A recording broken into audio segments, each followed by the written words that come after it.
Assalamualaikum warahmatullahi wabarakatuh. Bismillahirrahmanirrahim. Tabarakalladzi nazzalal furqana ala 'abdihi liyakuna lil 'alamin nadhira. Allahumma shalli wa sallim ala sayyidina maulana Muhammadin wa ala alihi washabbihi asma'in amma ba'du.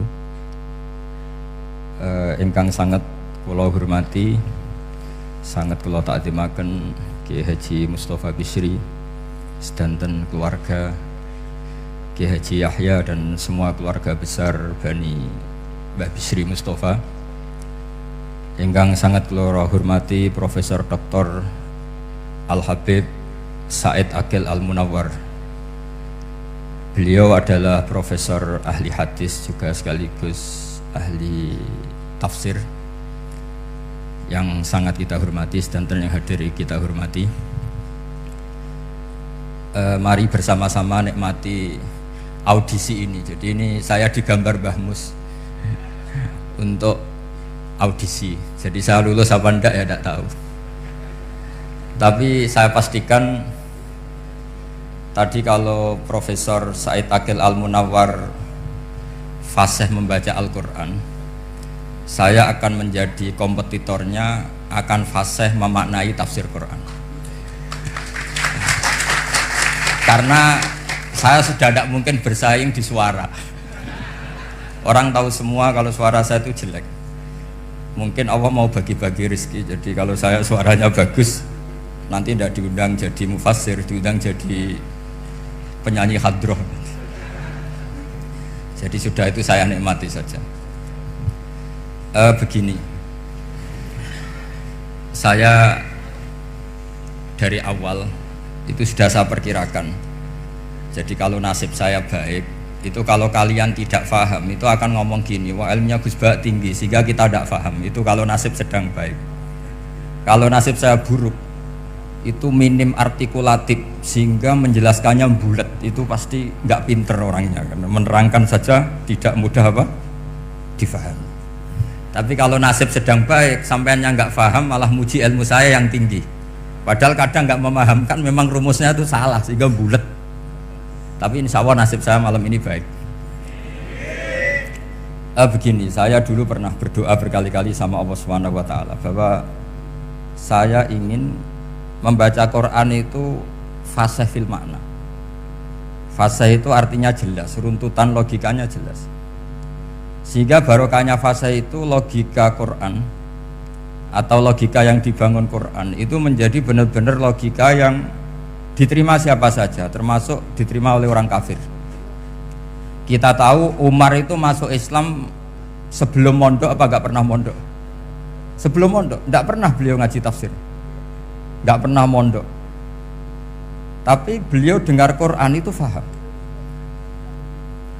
Karena logika yang diutarakan Quran itu logika sesuai fitrah salimah, sesuai akal yang sehat. Saya di mana-mana cerita karena ini kebanggaan para mufassir. Ketika Jubair bin Mut'im bin Adi menceritakan bapaknya yaitu Mut'im bin Adi, beliau adalah orang yang sangat pintar sekali sehingga didelegasikan oleh kafir Quraisy untuk jadi negosiator di Asra Badrin. Jadi perang Badar itu kan ada Asra Badrin, orang-orang kafir yang ditawan Islam.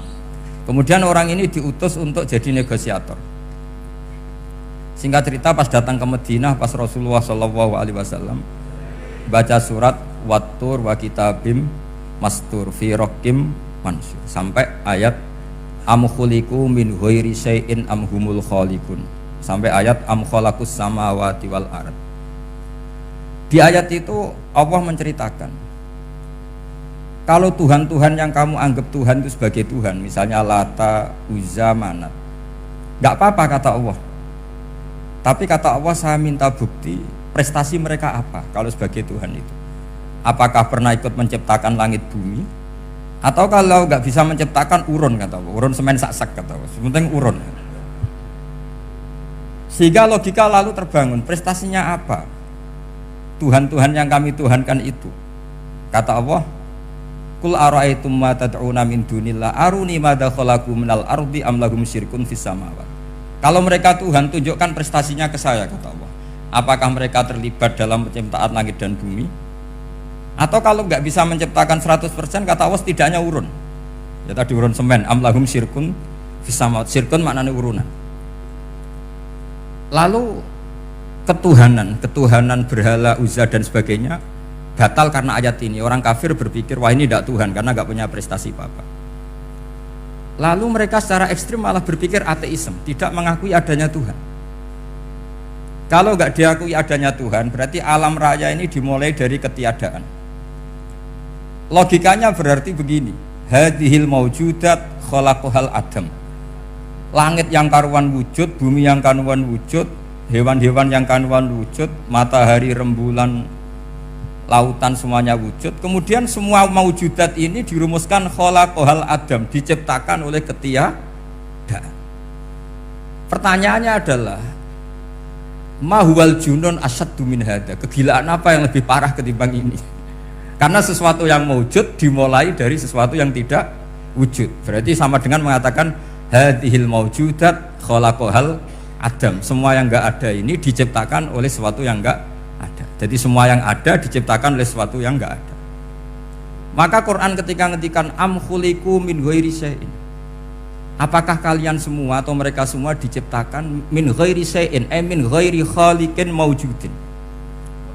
Saya ngecek di beberapa tafsir, termasuk bukan kitab tafsir tapi maknanya sama seperti di Ihya. Masa alam raya seindah ini, seeksistensi ini, senyata ini kemudian diciptakan oleh sesuatu yang tidak ada. Mereka akhirnya mikir, ya harus diciptakan oleh sesuatu yang ada. Nah, karena sesuatu yang ada ini posisi pencipta, maka harus berstatus super. Nah, super ini oleh ulama dibahasakan wajibil wujud. Maka zat yang menciptakan ini namanya zat sing wajibil wujud. Lalu wajibil wujud ini oleh Islam disebut Allah Subhanahu wa ta'ala. Kayak apa fasihnya Quran bikin logika? Atau orang yang jadi Tuhan itu yang mengklaim sebagai Tuhan? Itu juga mungkin, yang penting mewujud. Siapa itu? Fir'aun. Fir'aun itu mengaku sebagai Tuhan. Dia sudah sah dari segi dia wujud. Namanya orang wujud punya eksistensi, mungkin berkreasi. Saya ulang lagi, namanya orang wujud punya eksistensi, tentu mungkin berkreasi. Tapi pertanyaannya begini, ketika Musa tanya, pertama ditanya Musa, lalu kamu kalau menyembah selain saya, nyembah siapa? Kata Musa, Rabbul Alamin. Siapa Rabbul Alamin? Rabbus samawati wal ardi, yang menuhani langit bumi. Terus kata Fir'aun, tidak jawab, manggil Haman. Haman, kamu kan arsitektur, coba ibnili sorhal ali abluhul asbab. Ya Haman ibnili sorhal ali abluhul asbab. Bangunkan sah piramida yang tinggi, la'ali at-tali'u ila ilahi Musa, saya ingin melihat Tuhannya Musa. Lalu kemungkinan Tuhan di bumi, kata Fir'aun, ma'alim tulakum min ilahin ghairi, kemana-mana saya melihat yang jadi Tuhan saya. Musa ngerti kalau Fir'aun ini pekok cara bahasa Jawa itu menerangkan sifatnya Allah itu dengan sifat yang sederhana, tapi justru dengan sederhana ini Fir'aun tidak bisa jawab. Terus Nabi Musa ganti argumentasi, Rabbukum wa Rabbu abaikumul awalin, yang nuhani nenek moyang kamu, leluhur kamu. Itu terperangah, kagetnya bukan main Fir'aun. Karena para umatnya, para punggawanya lalu berpikir, kalau ini Tuhan berarti buyut-buyutnya nggak ada Tuhan, kan Tuhannya datang terlambat. Makanya Pak Jokowi kalau dituduh PKI nggak terima. Saya ini lahir tahun berapa gitu, pas ada PKI itu masih 4 tahun, masa ada PKI balita? Ini enggak, ini ada Tuhan balita, Tuhan terlambat. Pertanyaannya adalah kalau Fir'aun itu Tuhan, lalu bapaknya, mbahnya, buyutnya Tuhannya siapa? Makanya ketika Allah disifati Nabi Musa, Rabbukum wa Rabbu abaikumul awalin, yang nuhani nenek moyang kamu, itu kagetnya bukan main. Dan semenjak itu banyak punggawa Fir'aun yang iman. Ini yang akhirnya nanti jadi waqala rajulun mu'minum min ali fir'auna yaktumu imana. Atau yang menjadi ayat wajaa rajulun min aqsal madinati yas'a. Kenapa mereka menjadi iman? Karena logika Fir'aun Tuhan itu gugur, runtuh. Bisori khil hujjah, dengan logika yang sangat transparan. Jadi ini perlu belajar tauhid. Jadi kalau sampean sudah kalah suara, jangan kalah logika. Kalau sudah kalah suara, kalah logika, jangan kalah tinggal mendengar saja kok tidak paham bangkune gitu. Jadi ini sering saya utarakan. Makanya banyak ulama mengatakan fasihu ibaratil Quran itu bukan sekedar notnya atau sajaknya kalau boleh dibilang saja, tapi karena runtutan cara berpikirnya. Maka kelihatan sekali di tema-tema Quran ketika nyifati Allah Rabbus samawati wal ardi tidak mengalahkan Fir'aun, justru dengan sifat yang ringan Rabbukum wa Rabbu abaikumul awalin bisa mengalahkan Fir'aun. Nah, kenapa sekarang orang tidak fasih baca Quran? Karena tadi perangkat itu tidak cukup. Saya berkali-kali matur, juga sering matur Mbah Mus. Saya itu masih sekarang masih belajar Al-Ibris, Mbah Misbah, Marbawi, semua khazanah tafsir, baik yang bahasa Jawa, bahasa Melayu itu masih saya pelajari. Termasuk saya pelajari lughatnya. Mulai lughat yang setengah benar sampai macam-macam. Saya tadi matur sama Profesor Said Aqil Al-Munawwar. Memang bacanya harus urut Said Aqil Al-Munawwar. Karena sekali salah Said Aqil Sirat. Sebenarnya nggak apa-apa, ini sama-sama orang alim. Cuma tidak tahu nasib di publik ini, nggak tahu saya ya, macam-macam lah gitu. Namanya orang banyak. Nggak usah dijelaskan. Tapi semuanya baik. Saya pernah ketemu Pak Said Aqil Sirat itu bilang gini, Gus, orang jadi wali itu sebabnya dua. Mungkin kalau kayak jenengan banyak pecintanya, yang doakan banyak. Kalau saya banyak yang benci, wah itu ngilangi dosa gitu kan. Batin gue dasar wong alim bener wah. Jadi beliau nikmati memang itu. Karena mbah-mbahnya beliau itu sama dengan mbah saya yang dari keluarga Kudus. Buyut saya itu kakaknya buyutnya Pak Said Aqil. Jadi makanya jangan pernah benci orang alim. Orang alim bulet tau kayak opo itu masih saja punya alasan. Saya itu dengar Kiai Bisri, cerita Kiai Bisri itu tidak ada yang serius. Dulu ketika ada polemik haji yang mu'alim, itu orang kumpul semua di sini. Kata Kiai Bisri, sudah nunggu Mbah Fadl. Mbah Fadl sudah di rumah. Ngiranya orang itu ya Mbah Fadl rawuh dileteh. Setelah lama Mbah Fadl tidak datang. Loh Kiai Bisri, Mbah Fadl tidak datang. Lah ya di rumah. Lah mana kok tidak ada? Ya di rumahnya sendiri. Karena beliau nggak pernah bilang di rumahnya. Orang saja yang kepikiran kalau itu rumah leteh. Itu mirip seperti guyonannya Rasulullah SAW. Nabi itu kalau guyon itu tidak pernah bohong. Makanya di tiba itu disebut wayam zahu wala yaqulu illa haqqan. Nabi itu ya guyon, tapi nggak pernah bohong. Yang bohong kan khayal kamu. Masyhur itu ada orang sepuh sowan Nabi. Di kitab saya itu perempuan, tapi di beberapa kitab lelaki. Saya tidak tahu pastinya berapa. Biasanya ahli hadis mentahmilkan ta'addudul qissaten atau ta'addudul waqi'aten. Oke, kita bayangkan tuh perempuan. Ya Rasulullah, saya ini tergesa-gesa, nanti takut kemalaman. Ini orang sepuh. Jadi jangan kamu bayangkan Nabi Suwani wong ayu nom nanti jadi hop gitu. Orang sepuh. Oh, di sini aja, tidak usah tergesa-gesa pulang kata Rasulullah. Lah nanti gimana? Saya jalan kaki ya Rasulullah sampai kampung saya itu nanti malam. Kata Nabi, la ahmilan naki alab nidnaqo. Santai saja, nanti tak pinjemin anaknya unta. Kata perempuan tadi, ma fa'altu bibni naqo. Apa yang bisa saya lakukan dengan anaknya unta? Sudah, tenang saja kata Nabi. Setelah mau pulang disiapkan unta, ya unta tua, unta layak dinaikin. Ya Rasulullah, ini kok unta tua? Katanya anaknya unta. Nabi dengan santai, oh masih tua ya anak unta kata. Jadi itu menafsirkan anaknya unta cilik itu kan pikirannya kamu kan. Sebetulnya anak unta itu ya tua pun anak unta. Maka saya itu yang termasuk bangga. Nasib saya nanti insya Allah kayak Gus Mus, kayak Gus Dur, sampai tua dipanggil Gus. Tapi saya niatnya lebih buruk supaya nanti kalau saya salah pantas mau ngijek Gus. Tapi dalam kompetisi kadang Gus itu kalah. Itu dulu di Pondok Sarang tuh kalau ke WC itu antri.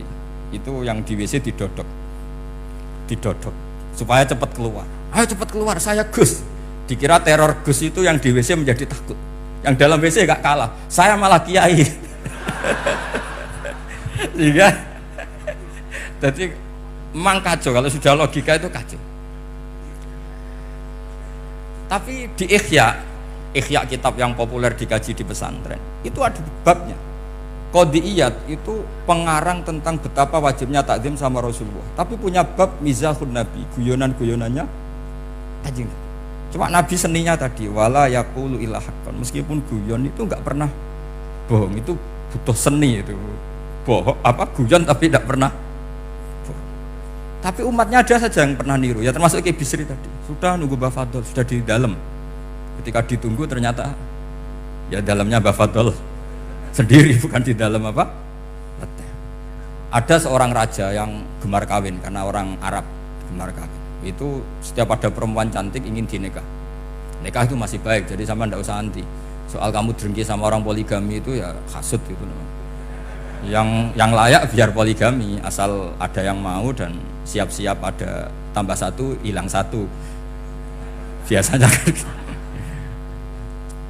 Singkat cerita dia itu cinta sama seorang perempuan. Nah perempuan itu ditanya-tanyakan sama pemuda situ ajudan dia, gimana saya boleh nikah itu? Jawabannya tadi kaifa tankihuha wa qad ra'aitu qabbalaha rajulun.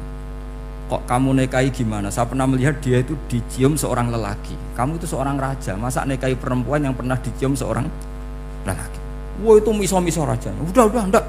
Saya ini raja muslim soleh, masa nikahi orang yang pernah dicium lelaki? Suatu saat si pemuda ini menikahi perempuan itu. Mangkelnya bukan main, karena dia saingan sama raja, gak mungkin menang. Satu-satunya menang itu bikin hoax tadi itu. Ini cerita ini di Ithaf loh, di sarahnya Ihya. Kamu kira ini di cerita Alfu Yaumin wa Lailatinnya Abu Nawas, enggak, ini cerita di Ithaf. Kitab yang sangat sakral karena sarahnya apa? Ihya. Setelah nikah maki-maki raja, orang tidak punya harga diri, perempuan pernah dicium orang kok dinikahi. Tadri mandalikar rojul, kamu tahu siapa lelaki itu? Huwa abuha, itu bapaknya. Oh terrajan wasem, nggak ngerti itu. Jadi apa kiai-kiai dulu itu rileks. Sehingga saya datang ke sini ketika diminta sama Mbah Mus, sebenarnya nggak diminta, diperintahkan. Karena pasti pakai agak-agak otoriter gitu, karena di atas kita, jauh di atas kita. Mbah Mun guru saya aja manggil beliau Lek. Karena kita tahu Mbah Mus punya ibunya itu binti Khalil Harun. Mbah Khalil itu, saya punya manakibnya banyak tentang Mbah Khalil Harun. Jadi beliau itu adiknya Umar Harun. Mbah Umar Harun itu dulu alim-alimnya Kiai Sarang, setelah Mbah Ghazali itu Mbah Umar Harun. Termasuk Mbah Khalil Harun yang ngaji sama kakaknya Umar Harun. Setelah beliau alim alama, singkat cerita setelah menyelesaikan pendidikan, pindah ke Kasingan itu dibawain santri oleh kakaknya namanya Umar Harun. Nah Mbah Harun itu punya istri namanya Mbah Sinto, itu saudaranya Mbah Ghazali. Makanya Mbah Mun manggil Mbah Mus itu Lek, karena Mbah Mun ke Mbah Ghazali itu Mbah Mun Nyai Mahmudah binti Ahmad. Ahmad ini bin Su'aib. Su'aib ini juga menantunya Mbah Ghazali. Terus Mbah Ghazali, berarti Mbah Mun dari Mbah Ghazali generasi kelima. Kalau Mbah Mus kira-kira ya Mbah Mus, Nyai Bisri, Mbah Khalil. Nah Nyai Sinto ini sudah saudaranya apa?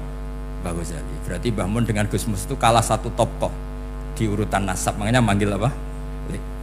Tapi Mbah Mus orang baik, tidak pernah manfaatkan itu. Yang sering manfaatkan Mbah Nawawi itu. Karena pernah sepuh itu, wah sembrono kalau sama saya itu. Saya di mana-mana itu digosipkan murid beliau. Ya saya ikhlas saja, itu satu-satunya harga diri Mbah Nawawi, ya saya ikhlas. Saya ikhlasnya, jadi karena memang saya manggil beliau juga memang pernah nyembah. Buyut saya kandung itu namanya Maimunah, itu mbaknya Mbah Dowi. Jadi saya ini juga Bani Lasem. Buyut saya kandung namanya Maimunah, istrinya Mbah Umar bin Arabi, melahirkan mbah saya sampai ibu saya sampai saya. Saya teruskan. Jadi cobalah Quran itu dibaca secara fasih. Kalau ingin baca fasih caranya gimana?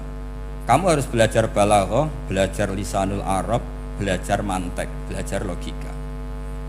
Nah, kalau logika itu tidak sampai, cari muhalnya. Ini fatwanya Said Robdon Al-Buti, juga fatwanya semua ulama usul fikih. Saya ulang lagi ya, kalau logika kamu nggak paham, cari sisi muhalnya. Saya ulang lagi, cari sisi muhalnya. Misalnya kamu angan-angan tentang Allah nggak tok, sedurunge Allah iku sapa. Misalnya kamu angan-angan gitu. Sama agama tentu itu dilarang, tapi orang filsafat tetap saja nyari itu. Lalu hentikan pencarian itu, yaitu tadi katakan saja hadhil maujudat yastakhilu ayyakhluqahal adam. Sesuatu yang maujud tentu enggak mungkin disebabkan oleh sesuatu yang tidak ada. Fa innal adama la yu'athiru aslan wala yakhluqu aslan. Namanya sesuatu yang enggak ada pasti tidak berstatus pencipta. Namanya saja enggak ada. Akhirnya la buddha min ayyasbiqu hadzal alam maujudun. Maka alam ini harus didahului sesuatu yang maujud. Lah maujud ini yang oleh Islam disebut Allah Subhanahu wa taala. Sudah selesai di sini. Tinggal delok TV, tinggal ngopi, turu sampai setannya setruk karena nunggu mau bikin was-was itu lagi. Loh, saya itu termasuk kiai paling sering lihat sinetron. Kadang ya lihat Mak Lampir itu sering sekali. Sampai istri saya itu protes, Gus, dengan kata orang banyak orang alim kok senengan itu Mak Lampir. Karena setan mau menggoda saya tentang berpikir Allah. Jadi dia ngenteni. Kok malah mikir Mak Lampir gitu. Setelah lihat Mak Lampir biasanya saya itu lapar, terus makan. Habis makan tidur. Setannya masih nunggu mau was-was. Ternyata saya habis bangun ngopi lagi. Kadang lihat berita orang ditangkap KPK, macam-macam. Ini penting saya utarakan supaya setan itu tidak menang. Jadi ciri utama setan itu kata Rasulullah SAW, setan ini goda umatku, hadhil jibal khalaqaha Allah, hadhil ardo khalaqaha Allah, hadhil bihar khalaqaha Allah, faman khalaqaha Allah. Itu makanya banyak orang jurusan filsafat keblinger karena tanya Allah itu siapa. Kata Rasulullah, jika sampai ini maka kamu harus berhenti. Lu berhenti tanpa dialihkan ke yang lain kan susah. Tinggal aja lihat dulu sinetron. Ya paling gampang ya Mak Lampir, kan ada takut-takutnya sedikit gitu. Karena kalau lihat sinetron anak-anak milenial itu kalau ada artis cantik sampai nangis. Karena istri kamu tidak seperti itu. Jadi ini trik ya. Trik supaya melihat TV tapi tidak nyesal. Makanya saya milihnya Anggreng Darmo, Mak Lampir. Ya saya nggak mikir maknanya, butuhnya setan ben mangkol itu. Karena ngenteni saya mikir itu, ternyata tidak mikir itu lagi. Jadi makom saya itu beda, sama-sama lihat sinetron. Mungkin saya jadi wali karena lihat sinetron. Mungkin ya. Makanya banyak wali itu nggak bisa diduga. Banyak orang jadi wali itu justru karena makan, justru karena melakukan hal-hal yang cara orang banyak itu salah. Itu Abu Yazid Al-Bustami itu pernah tanya sama Allah. Kak Maman nggak usah bayangkan caranya tanya gimana. Nggak wali ya nggak tuh. Sudah nggak usah tanya itu. Tanya gini, ya Allah, orang sesregep saya dalam ibadah sedekat ini sama jenengan. Lalu saingan saya dekat jenengan masuk surga itu siapa? Sama Allah ditunjukkan orang yang tidur, itu tidur yang. Ya teman kamu yang tidur di kamar. Nggak terima Bu ya, ini gimana kok bisa setingkat saya orang yang tidak tidur gitu. Yang saya ibadah terus istighfar terus. Tapi jawabannya Allah nih. Woe ibadah terus itu mergo wedi aku. Jadi kan nganggep aku itu rodok-rodok jahat gitu. Iki tuh ratu mergo yakin aku apian, mengane ditinggal turu. Jadi sampean jangan tiru makom saya ketika tidur. Itu punya kelas khusus. Tapi jangan tiru, ini cerita saja, sampean tidak harus niru. Karena sampean kalau niru itu harus ada Abu Yazidnya. Abu Yazid sudah nggak ada. Tapi itu ilmu. Ilmu yang cocok tidak cocok harus kita kaji. Saya tadi jagungan sama beliau, sama Profesor Said Akil Al-Munawar. Beliau cerita sebetulnya sekolahan saya itu tentang usul fikih, tapi terkenal saya profesor tafsir. Tapi saya suka ilmu usul fikih, meskipun korbannya ya banyak. Biasanya orang jadi liberal gara-gara ya usul fikih. Sebenarnya nggak perlu dipikir lah itu macam-macam lah. Begini, dalam usul fikih yang mainstream itu kan ada hukum wajib, haram, ya makruh, terus macam-macam lah. Termasuk ada mubah. Mubah itu boleh dilakukan, boleh ditinggalkan. Dalam ilmu usul fikih sebetulnya definisi mubah boleh dilakukan, boleh ditinggalkan itu salah. Karena begini, setiap Anda melakukan sesuatu yang mubah, pasti di saat itu meninggalkan sesuatu yang haram. Saya ulang lagi ya. Itsma min mubahin illa wa yatahaqqaqu bihi tarku haramimma. Semua teks di Lubul Usul seperti itu. Memang saya hafalkan karena ini cara saya jadi wali yang mudah murah. Ithma min mubahin illa wa yatahaqqaqu bihi tarku haramimma fayatahaqqaqu bisukun tarkul qatli wa bisukut tarkul qadzaf. Terus beliau membuat sekian contoh. Hukum mubah itu kata ulama yang lain kan boleh dilakukan, boleh ditinggal. Itu tidak benar. Mubah itu ya wajib. Karena setiap kita melakukan mubah maka saat itu berarti kita meninggalkan barang haram. Coba orang tidur artinya apa? Tidak zina, tidak maling, tidak selingkuh, tidak mabuk. Sampean di pondok nikmati jagongan, rokokan, ngopi. Artinya nikmati rokok, nikmati kopi, tidak menikmati tontonan di bar. Makanya kita berharap malaikat itu belajar usul fikih sehingga ketika kita rokok di pondok dilihat hada taroka melihat bar, wahada taroka melihat dangdutan, wahada. Jangan sampai malaikat bilang gini, dasar kere rakra delok. Itu repot kalau sampai bergerak gitu. Nah, kalau mubah itu artinya tarkul haram. Tarkul haram itu wajib apa sunat? Wajib kan? Berarti setiap orang melakukan mubah hakikatnya melakukan wajib dan itu artinya dapat pahala. Salah sampean ngajine ra khatam, dadi nglakoni mubah itu mengira tetap mubah. Maka berbahagialah orang yang ngajinya khatam. Makanya setahu saya kiai-kiai Mbah Mun ya sering guyon. Setahu saya Mbah Mun kalau ketemu Mbah Mus ya guyon terus. Guyonnya ini adalah waminal qutbi kata Imam Ghazali. Qutbu hadaddin al-istilzat bil mubahat. Poros agama ini pada akhirnya adalah nikmati sesuatu yang dibolehkan Allah Subhanahu. Orang itu kalau fasik, mau makan siang aja kalau nggak ditemani perempuan cantik nggak bisa makan. Mau jalan-jalan kalau nggak ditemani perempuan cantik nggak bisa jalan-jalan. Kalau kiai-kiai itu enggak. Gojlok-gojlokan wis seneng ira karuan. Dulu terkenalnya Kiai Bisri, Kiai diundang katanya mau ada menteri. Ternyata menterinya ya beliau tidak masak antok di sini. Karena maknanya menteri itu pembantu presiden. Semua kita adalah bantu presiden terlaksananya kedamaian itu. Loh iya kan? Saya berkali-kali ngomong di mana-mana. Apa artinya menteri pertanian kalau kita tidak nanam padi? Mbok pinternya kayak apa tetap nggak ada ketahanan pangan. Sekarang menjadi ketahanan pangan itu rumusnya menteri apa karena petani mau menanam padi? Itu hakikatnya membantu presiden dalam ketahanan pangan. Cuma petani lebih keren karena tidak butuh digaji. Kalau menteri ya keren tapi kurang keren karena masih dapat apa? Gaji. Agak tunggalil anak mikir untuk gaji. Nah petani ndak mikir nggak dapat gaji. Oh, itu keren. Selalu rakyat lebih keren dibanding pejabatnya. Memang gitu aturannya begitu. Aturannya begitu. Kamu saja yang kurang syukur. Jadi rakyat tuh gremeng. Enak jadi menteri. Ya sudah itu hak kamu, tapi saya tidak berpikir seperti itu. Maka saya ulang lagi ya. Kenapa saya ngomong seperti ini? Supaya tadi saya sudah bilang, saya sudah nggak menang dalam suara, harus menang dalam logika. Karena ini audisi, ini audisi. Di kabar Mbah Mus, nanti yang menang siapa tidak tahu saya. Tadi Pak Mu'ad, sekarang saya, kemarin Gus Yofur nggak tahu saya. Nanti masuk nominasi apa nggak tahu. Begini. Kalau artinya fi'lul mubah itu tarkul haram, saya ulang lagi. Kalau fi'lul mubah itu artinya tarkul, maka mubah ini spesial sespesialnya. Sehingga Allah kadang ngendikan sederhana sekali. Wa min ayatihi manamukum billaili wan nahar. Termasuk ayatnya Allah adalah kamu ditakdir tidur malam hari maupun siang hari. Kalau kamu nggak malam hari, subuh hari, pagi hari, siang hari.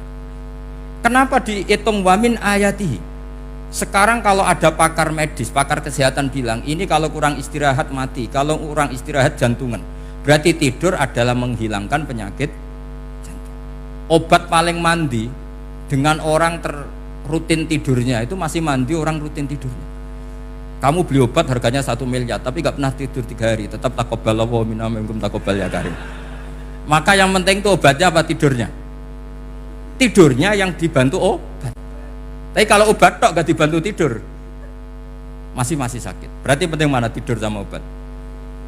Karena penting tidur wa min ayatihi. Orang kayak sampean sering delok YouTube, delok gambar macam-macam. Barokah mana dengan tidur? Wong nak melek mripate delok macam-macam. Barokah tidur. Jadi tidur adalah perlawanan terhadap keinginan melakukan haraman. Ya, saya ulang lagi, tidur itu adalah perlawanan terhadap keinginan melakukan keharaman. Jadi kalau mau tidur nyati gini, ya Allah, siap tidak berangan-angan tentang maksiat, terus tidur. Oh itu wa min ayatihi. Jangan kok gak di duit terus ngombe sing akeh ben iso ngantuk.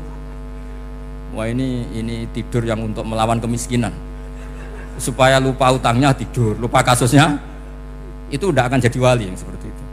Kalau jadi wali tak gugat itu. Nah, sehingga karena mubah itu tarkul haram, Allah itu sering menghitung ibadah yang super itu halal mubah. Misalnya Allah ngendikan kulu washrobu, kamu harus makan. Sekarang gini, jaga kesehatan itu wajib enggak? Wajib. Kalau saya tidak sehat tidak bisa ngaji di sini. Apalagi Mbah Mus kalau nggak sehat ditunggu orang se-Indonesia fatwanya. Dan di antara cara sehat kamu harus makan. Kalau nggak makan sakit.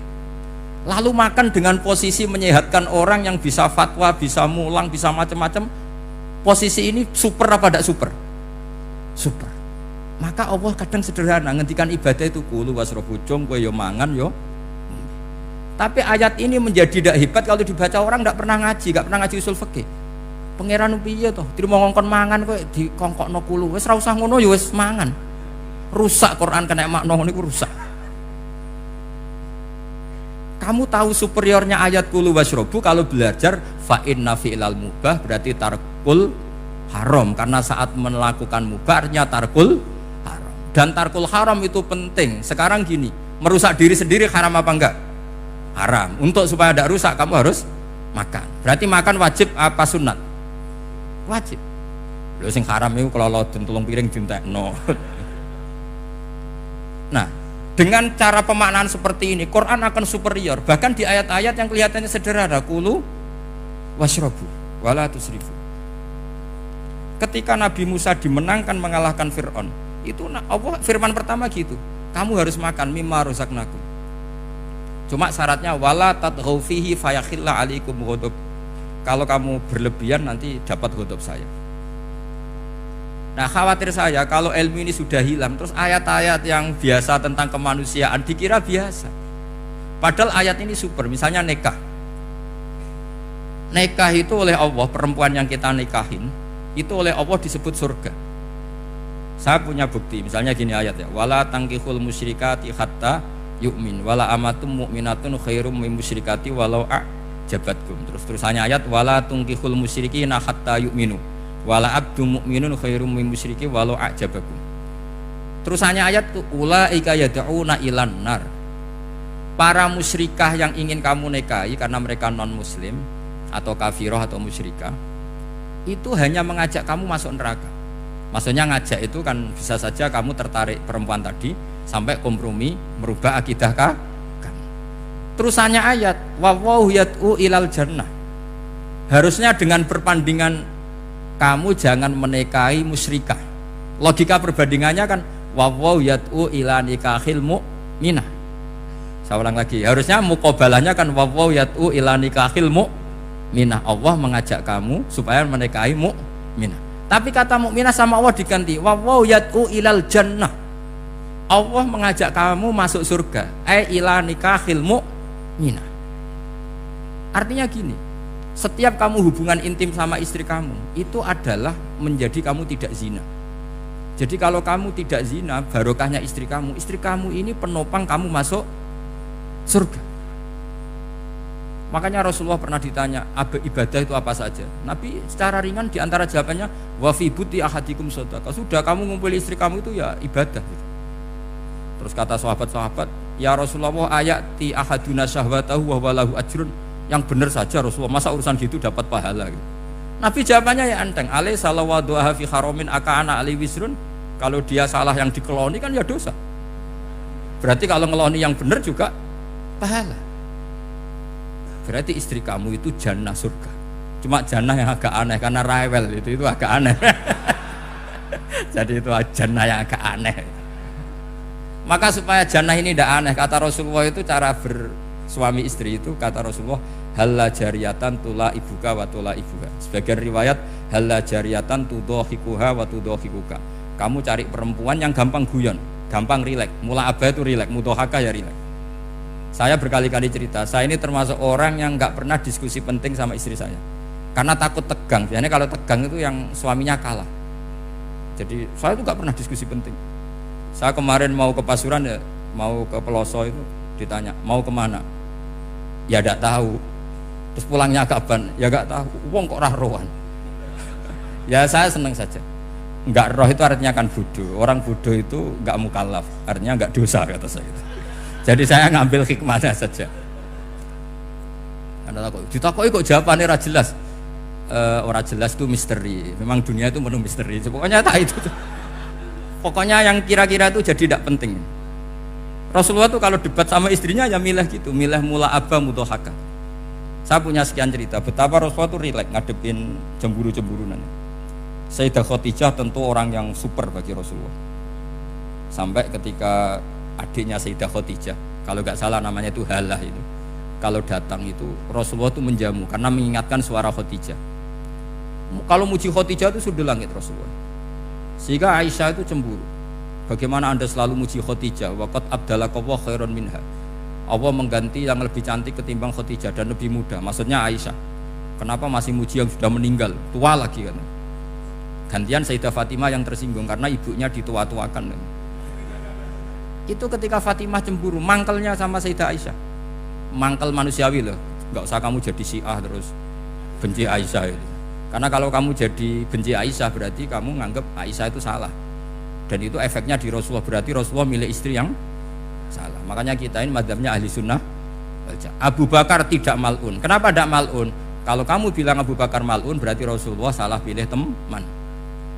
Umar tidak mal'un karena Rasulullah pasti milih teman yang benar. Begitu juga milih istri yang benar. Dalilnya tidak usah jauh-jauh. At-thayyibatu lit-thayyibi. At-yabut thayyib tentu Rasulullah. Berarti istrinya pasti thayyibah. Jadi madzhab ahli sunnah dalam madzhab sing jelas-jelas min baini farsi wa damil labanan khalisan sa'iwal lisyari. Jadi kalau kamu cari logika gampang saja. Nabi itu thayyib, bahkan at-yabut thayyib. Padahal kata Allah at-thayyibatu lit-thayyibin. Ya jelas ya. Jadi ini tidak usah dimasukkan hati tentang konfliknya Aisyah dan Fatimah, itu biasa saja. Yang satu bela ibunya, yang satu bela dirinya. Sebenarnya Aisyah itu nggak niat ngeritik Khadijah, ingin diperhatikan Rasulullah saja. Terus ketika Sayyidah Fatimah matur ya Rasulullah, saya supaya ngalahkan Aisyah itu gimana? Karena ibu saya sudah meninggal, ya memang cantik dia, muda dia, dan tahu betul orang kalau Nabi itu sangat mencintai Aisyah. Kata Rasulullah, bilang gini saja, tetap hebat ibu saya, karena ibu saya dapat Rasulullah rondo untuk Joko. Kowe ayu kaya apa iku untuk dudo. Jadi rileks saja Rasulullah. Akhirnya ya semenjak itu enggak ngeritik lagi. Bahaya ini kalau ngeritik. Khadijah itu kan sudah umur 40 tahun. Janda dapat Joko. Aisyah perawan untuk dudo. Keren mana? Keren Khadijah. Jadi tidak semua masalah itu Nabi itu menyelesaikan cara ekstrim. Nabi itu biasa mula apa? Santai rileks. Nah, kalau para mbak-mbak ini ingin jadi surga yang enggak aneh, syaratnya jangan rewel, karena di surga itu enggak boleh ada orang rewel. Tapi kalau enggak rewel sementara suami kamu enggak bener, ini namanya goblok. Maka kata Mbah Mun kalau ngijazahi santri-santrinya, "Cung, bojomu kudu rewel, cung. Enggak ngono fakir," kata Mbah Mun. Tapi santri yang di belakang gremeng, "Iya, Mbah, nak fakir, nak jantungan mati." Makanya sering itu. Jadi di antara ulumil Quran itu ada istilah maudhi'ul mudmar mengganti maudhi'ud dhamir, atau maudhi'ul lafzi menggantikan lafdan akhar. Itu memang agak jadi ilmu tafsir, tapi bagi pelakunya itu menjadi gampang. Ya tadi, ketika Allah melarang nikah hal musyrikah, saya ulang lagi. Ketika Allah melarang nikah hal musyrikah, normalnya perbandingannya kan wallahu yad'u ila nikahil mu'minah. Tapi sama Allah digenti, wallahu yad'u ilal jannah. Itu menunjukkan bahwa nikahul mukminah adalah al jannah. Karena kamu hubungan intim ya ibadah, diwamuk kowe sabar ya ibadah, nafakoi ya ibadah, neng-nengan kejahatan senjata juga ibadah. Seru Bang, neng-nengan itu seru. Karena memang di antara sistem tubuh kita itu butuh masa-masa jeda. Itu mari cerdas. Karena tubuh kita ini tidak hanya butuh seneng, tapi juga butuh susah. Susah itu melahirkan kearifan. Jajal bojomu tahu minggat, mesti kearifan kamu meningkat. Jadi minggat itu ya penting. Nikmati saja. Loh, ini saya nggak ngajari keburukan. Memang seperti itu. Nah, saya berharap ilmu usul fikih ini tidak boleh hilang.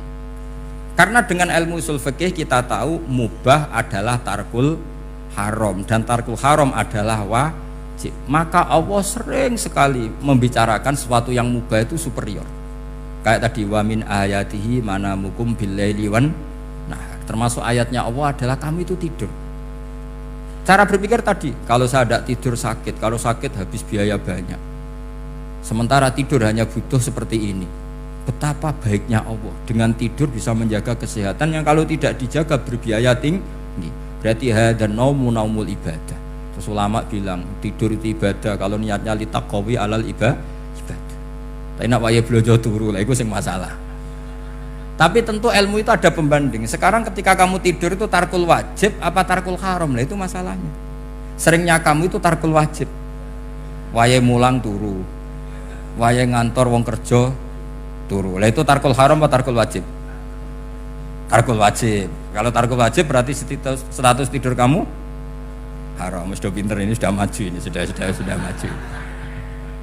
Jadi saya belajar usul fikih lagi-lagi karena untuk menjadi mufassir itu harus menguasai balaghah, menguasai usul fikih, menguasai lisanul arabi. Nah, lisanul arabi yang sering saya contohkan berkali-kali. Saya punya kitab namanya Ar-Risalah. Orisinil karangannya Imam Syafi'i. Saya baca beberapa kali khatam. Juga saya beberapa kali bacakan santri. Itu kalau memaknai Quran secara lisanul arabi itu gampang sekali. Gampang sekali. Ketika Imam Syafi'i mengatakan kamu boleh tayamum ketika bepergian dan saat bepergian itu tidak menemukan air, syaratnya kamu tolabul ma, cari-cari dulu. Ketika ditanya sama ashabus Syafi'i kenapa harus cari-cari dulu, jawabannya enteng, li'anna Allah ta'ala yaqul falam tajidu ma'an wala yuqalu liman lam yatlub lam yajid. Karena Allah ngendikan kemudian kamu tidak menemukan air, di mana-mana tidak menemukan setelah mencari. Kalau belum mencari namanya tidak tahu. Jadi dari kata falam tajidumaan kemudian kamu tidak menemukan. Tidak menemukan berarti apa? Setelah mencari. Sehingga beliau mensyaratkan dicari-cari dulu baru berkesimpulan tidak menemukan. Nah, setelah tidak menemukan kamu baru boleh tayang. Segampang itu ilmu usul fikih di depan Imam Syafi'i. Ulumul Quran dianalisis dengan usul fikih. Ketika ditanya kenapa Anda mensyaratkan nikah itu pakai wali? Ayatnya apa? Kalau hadisnya jelas, la nikaha illa biwaliyin mursyidin. Ayatnya apa? Imam Syafi'i secara enteng baca ayat fala ta'duluhunna ayyankihna azwajahunna idza tarawdu bainahum bil ma'ruf. Jika wanita yang kamu waleni, saya ulang lagi, jika perempuan yang kamu walikan, misalnya kamu punya anak yang umur 20 tahun ingin nikah sama seseorang. Sing seseorang ini layak. Ya misalnya kiai ya apal alfiyah. Tadi kata Mbah Mus itu muridnya Mbah Khalil alfiyah diwolak-walik apal. Saking seringnya belajar alfiyah kata beliau sampai santri apal alfiyah wolak-walik tapi roh carane jamak kosor. Karena dulu pondoknya mau pondok nahwu. Jadi kayak di ngelirap itu. Tonggone nganti apal fa'ala yaf'ulu fa'lan. Cinone weh apal saking bedino itu pujiane ra selawatan fa'ala yaf'ulu fa'lan wa ma fa'lan wa fa'ilun. Jadi pondok ya macam-macam.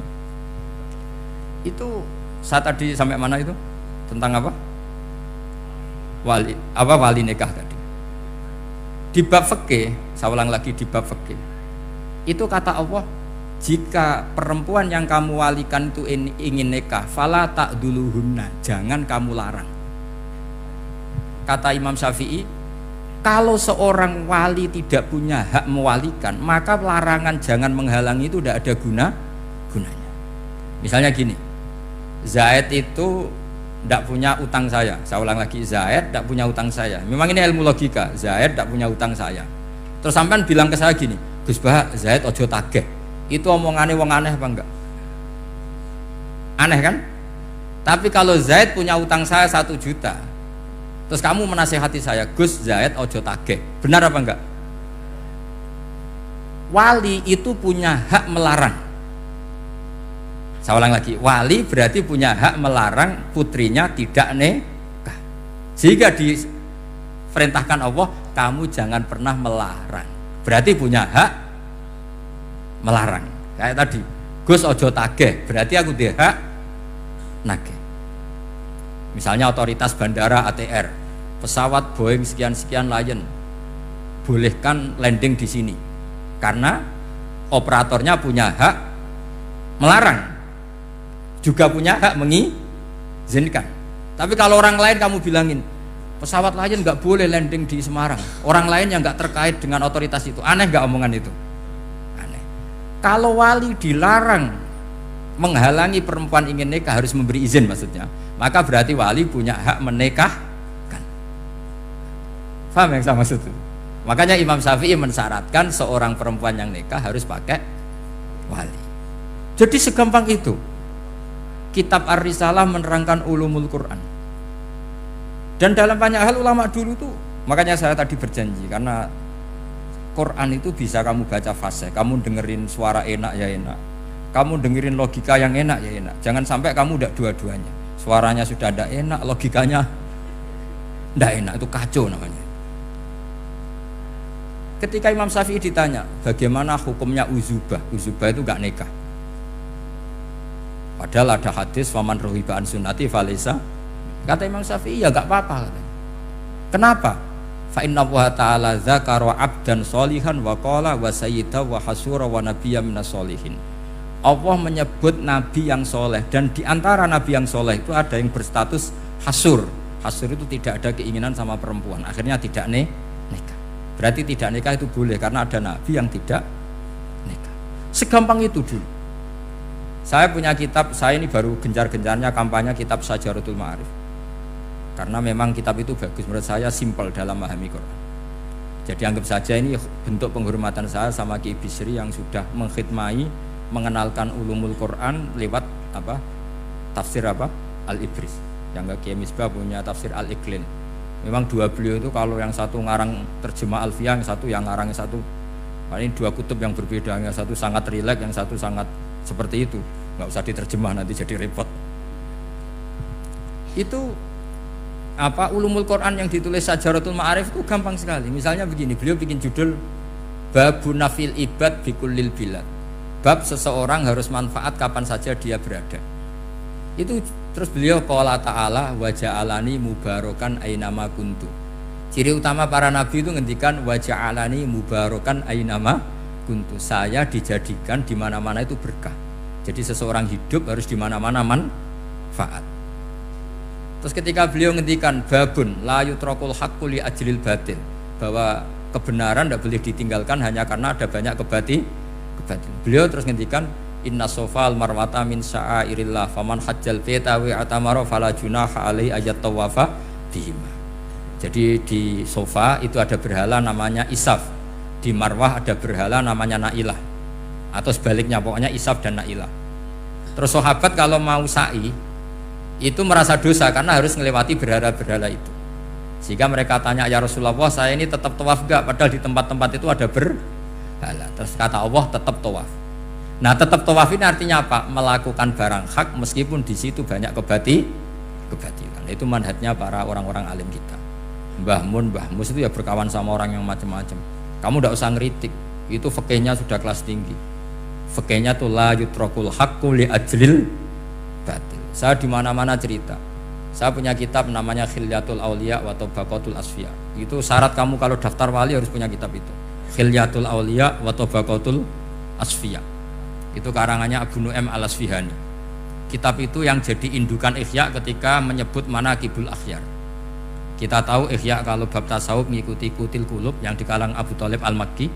Kalau fikih tentu beliau mengikuti Imam Haromen gurunya, yaitu kitab Nihayatul Matlab fi Dirayatil Madhab. Kalau manaqibul akhyar beliau mengikuti kitab Khilyatul Auliya. Dan ngikuti itu penting kalau dalam tradisi kiai. Enggak boleh seorang kiai kok mikir sendiri, namanya mustakil. Kalau mustakil itu mubtadi', bikin tatanan baru dalam agama. Justru ulama itu harus niru sebelumnya karena sanad itu harus musalsal, enggak boleh. Imam Syafi'i bilang haram terus kamu bilang halal, terus murid kamu bilang makruh, terus muridnya kamu ya pokoknya khilaful aula, enggak boleh gaya-gayanan gitu. Kalau di kampus plagiat itu dilarang, kalau di pondok itu wajib. Makanya banyak kalau tes itu ngerpek, karena belajar itu tanpa batas katanya. Lu kok ngerpek? Mboten ya, jari belajar kapan saja. Jadi mboten ngerpek, mutolaah pas tes. Kacau tuh santri itu. Mutolaah tapi pas apa? Tes. Itu dalam kitab Khilyatul Awliya diterangkan. Uniknya rawinya itu siapa? Sufyan bin Uyainah, orang yang sangat khusyuk, gurunya Imam Syafi'i. Kita tahu Imam Syafi'i punya guru zaman di Mekah itu namanya Muslim bin Khalid Az-Zanji. Dalam hadis ngikuti Sufyan As-Sawri sama Ibnu Uyainah. Tapi beliau intisabnya lebih ke Imam Malik ketika ngaji apa? Muwatta. Terus beliau punya guru usul fikih namanya Muhammad bin Hasan Asy-Syaibani. Itu Sufyan bin Uyainah dalam kitab itu diceritakan pernah suatu saat Isa sama Yahya, ini supaya saya tahu fikihnya Mbah Mun, fikihnya Mbah Mus. Isa sama Yahya itu satu nabi yang sama-sama muda, yang satu angkatan. Saya berkali-kali cerita, nabi yang satu angkatan itu ada 3, tapi yang 2 ini nggak level, yaitu Ibrahim dan Lot. Tapi nggak level karena Lot itu adalah pernah keponakan siapa? Ibrahim. Musa dan Harun, tapi Harun itu nggak levelnya Musa karena dia jadi nabi berdasar proposal Nabi Musa. Jadi Nabi Musa itu alsak, agak pelak, sehingga beliau kalau menjelaskan kesulitan, terus pakai jubir. Makanya kemarin-kemarin itu ada wali yang kalau ngomong pakai apa? Jubir. Akhirnya Nabi Musa ngendikan apa? Waj'alli waziran min ahli Haruna akhi usdud bihi azri wa asyrikhu fi amri. Ya Allah, saya ini lisannya agak pati fasih, tolong Harun sing huwa afsahu minni lisanan, yang lisannya lebih fasih, tolong jadikan nabi. Sama Allah dituruti, Harun jadi apa? Nabi. Tapi yang dapat wahyu Musa, jadi dia hanya jubir. Makanya seangkatan tapi tidak level. Yang seangkatan level itu hanya Yahya dan Isa. Nabi Isa kita tahu berstatus wa yukallimun nasa fil mahdi wa kahla. Jadi mulai kecil sudah pinter. Nabi Yahya ya gak kalah keren. Ya Yahya khudil kitab bi quwwah wa atainal hukma sabiyah. Ketika kecil sudah pintar. Jadi ini rivalitas dalam ilmu. Makanya khilaf itu penting. Jangan gontok-gontokan, berarti ratau ngaji. Khilaf itu penting. Nabi Yahya itu kalau jalan-jalan sampai Nabi Isa, itu yang Nabi Yahya mesti tanya, aina khiyarun nas, rumahnya orang baik mana? Saya mau nginep di situ. Mesti tanya gitu kalau di satu perkampungan yang beliau-beliau sedang jalan-jalan. Tapi kalau Nabi Isa tanyanya aneh, aina syirarun nas, wong sing elek-elek manggone nang ndi? Akhirnya ini kan terjadi debat, tapi karena sama nabinya ya tidak debat kusir terus kubu-kubunan, kosong berapa sama kosong berapa, enggak, ini samanya ya sama-sama kosong-kosong, sama-sama orang ikhlas itu kosong-kosong. Sama lama terus debat kecil. Kenapa kamu tanya aina khiyarun nas, mana orang-orang baik? Jawabnya Nabi Yahya, ya kumpul orang baik itu enak, nyaman, teduh, enak lah. Lah kamu kenapa kok tanya mau nginep di aina syirarun nas? Ana nabiyun, ana tobibun, udawil mardo. Saya ini dokter, nabi itu dokter. Di mana-mana dokternya menunjukkan yang sakit. Kalau Anda peneliti penyakit, cari daerah yang banyak endemik penyakit apa yang daerah sehat? Daerah yang kena endemik penyakit. Tapi problemnya Anda sendiri berpenyakit dan kalau ke situ tambah nemen. Ya, itu. Ya sama. Kalau kamu kira-kira tidak kuat ya jangan kumpul orang yang seperti itu. Kamu tidak kuat kan? Malah katut. Tapi fikih-fikih kiai-kiai kita, guru-guru kita, berteman orang macam-macam tenang saja. Karena mereka kekuatan kesalehannya sudah absolut, sudah kuat sekali. Ya tentu bi'aunillah wa bitaufiqi. Sehingga kamu tidak usah meki para guru-guru kita. Saya pernah didhawuhi Mbah Mun. Ya Jong, ya aku wis ketemu Megawati. Piye-piye Indonesia kudu damai. Engko nak tukaran ya repot. Jane yo piye, aku yo kiai. Artinya beliau harus ketemu karena untuk supaya Indonesia itu damai. Beliau anggap saja makili religius, Bu Mega makili apa? Nasional. Dan Indonesia damai itu kalau ada kerjasama antara kaum nasionalis dan kaum apa? Religius. Jadi yang namanya damai itu penting sekali. Sampai Rasulullah itu pernah berdamai sama orang yang jelas-jelas kafir. Apalagi Indonesia belum sampai seperti itu. Yaitu kita tahu dalam Sulhul Hudaybiyah, Nabi berakad damai sama Suhail bin Amr. Padahal kalau kamu Qur'annya sudah seperti itu, maka Qur'an itu punya kekuatan yang luar biasa. Ketika Sayyidina Ali konflik sama Sayyidina Muawiyah, itu dirumuskan kita berdamai. Setelah kita berdamai, terus ada pertanyaan begini. Lalu orang yang sedang konflik itu nak ketemu raine, roh raine gue serasa seneng. Ning dinggon jenenge konflik ketemu raine gue serasa seneng. Oke, kita pakai mediator, kata Sayyidina Ali. Akhirnya Sayyidina Ali pakai mediator, Muawiyah pakai mediator. Terus orang Khawarij bilang, dalilnya apa mediator itu? Nggak ada Qur'annya. Itu orang Khawarij. Sama nggak usah tanya kalau orang sekarang yang apa Gus? Wah itu mari fitnah, itu provokator berarti tanya gitu. Singkat cerita terus Sayyidina Ali itu agak marah karena beliau terbentuk oleh Quran. Itu spontan Sayyidina Ali baca ayat wa in khiftum shiqaqa bainihima fab'atsu hakaman min ahli wa hakaman min ahliya. Jika suami istri menghadapi konflik, di mana-mana konflik roh raine kan gak seneng. Maka yang keluarga lelaki kirim mediator, yang keluarga perempuan kirim. Terus dari Sayyidina Ali, wa ummatu Muhammad a'dhamu min amri rajulin wa imra'atin. Umatnya Muhammad lebih serius ketimbang urusan lelaki dan perempuan. Wong suami istri saja kalau konflik butuh mediator, apalagi hadhil ummah. Segampang itu mereka istidlal. Jadi mediator dalilnya mana ya? Dalilnya wa in khiftum shiqaqa bainihima fab'atsu hakaman min ahli wa hakaman min ahli. Dulu Quran itu seperti itu. Nah sekarang problemnya Quran itu tidak dikaji seperti itu sehingga fasihul ibarat atau fasihul akli atau balaghatut ta'aqqul itu enggak ada. Makanya saya ini pengagum kitab Ibnu Hajar al-Asqalani yang nyarai Bukhari. Kata Ibnu Hajar al-Asqalani termasuk mukjizatnya Quran adalah al-iltizat al-akli. Akal itu menjadi nyaman. Itu uniknya yang dicontohkan seperti ngaji saya malam ini. Misalnya Allah ngendikan am khuliqu min ghairi syai'in, yang namanya maujudat tentu diciptakan sesuatu yang maujud. Karena akal akan tersiksa ketika dicekoki gini, hadhil maujudat khalaqahal adam. Tersiksa enggak akal kamu sebagai orang waras dicekoki pikiran hadhil maujudat khalaqahal adam. Ini maujudat disebabkan oleh ketiadaan. Mesti kowe ra iso turu. Barang rono kok iso gawe iku piye? Nah ini yang dimaksud dalam ilmu tasawuf ala bi dzikrillah tatmainnul qulub. Jadi cara tenangnya hati itu macam-macam. Nak wong toreko wis wong kon wiridan. Nak koyo kula rada ahli akal, wis meneng. Alhamdulillah di pangeran sing wujud. Berarti hadil maujudat khalaqahal maujud. Berhubung maujud ini pencipta berstatus super. Super itu dalam agama disebut wajibul wujud atau musabbibul asbab atau kausa primamboh lah sauni-uni. Sing penting itu ora hadil maujudat khalaqahal. Makanya kata beliau, Nabi itu bukan sekedar jamal suratan, ganteng secara perawakan, secara fisik enggak, tapi juga Nabi punya jamalul akal. Akalnya itu nyaman. Yaitu kita disuruh iman dengan sesuatu yang memang kita nyaman. Seperti kita disuruh iman bahwa alam ini diciptakan oleh Allah, oleh al-mawjud yang super. Kan terus nyaman. Coba kalau kamu diajarin Islam, alam ini yakini yang menciptakan adalah ketiadaan. Oh kamu kuliah sampai profesor sampai dokter pusing, ini ajaran apa? Sesuatu yang tidak ada menyebabkan sesuatu yang ada. Yaitu namanya termasuk ajaran ini indah karena ada al-iltizat al-akli, kenyamanan apa berpikir karena terus nyaman. Ya saya kira demikian, ini audisinya selesai. Assalamualaikum warahmatullahi wabarakatuh.